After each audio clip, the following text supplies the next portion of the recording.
c'est vrai que cette lutte pour les législation, c'est un combat de longue haleine. Personnellement, ça représente les débuts de mon engagement militant avec les copains de la CGT.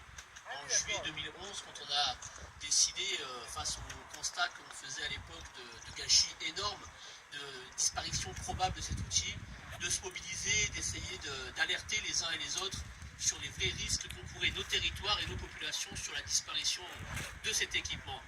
Alors force est de constater que ce n'a pas été facile, force est de constater qu'on a dû batailler au début un peu seul, mais au final, j'ai envie de dire que notre opiniâtreté a payé, puisqu'aujourd'hui on nous sommes rassemblés ici pour quelque part inaugurer officiellement et symboliquement cet outil.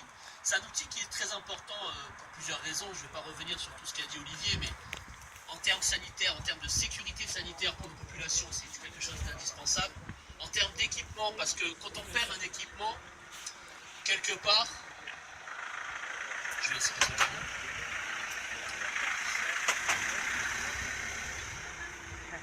Quand on commence à perdre des équipements de cette importance, effectivement, il y a un effet, un cercle néfaste qui se met en place, et quand on en perd un, on en perd deux, et petit à petit, on perd des équipements, on perd le service public, on perd des moyens, et c'est un cercle négatif qui se met en place, et quelque part, en maintenant cette législation, on met un peu un frein, un terme à ce cycle infernal, et on permet aux services publics de progresser et de continuer à vivre sur notre territoire pour nos populations.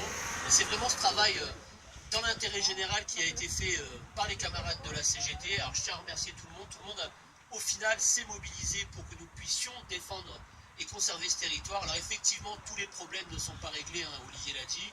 Il y a encore beaucoup de choses à faire, notamment sur les infrastructures de santé publique pour notre territoire, et on va continuer toutes et tous à être mobilisés là-dessus, avec toujours en tête la défense des populations, la présence du service public sur notre territoire, et toujours, toutes et toutes, on va continuer à mener tous ces combats ensemble. Je vous remercie à tous d'être venus, et j'espère qu'on se reverra pour des moments comme ça, parce que effectivement, on a plus souvent l'habitude de se rassembler pour être en opposition, pour être dans la crainte, pour être sur la défensive. Aujourd'hui, c'est un moment victorieux. On a conservé un équipement sur notre territoire.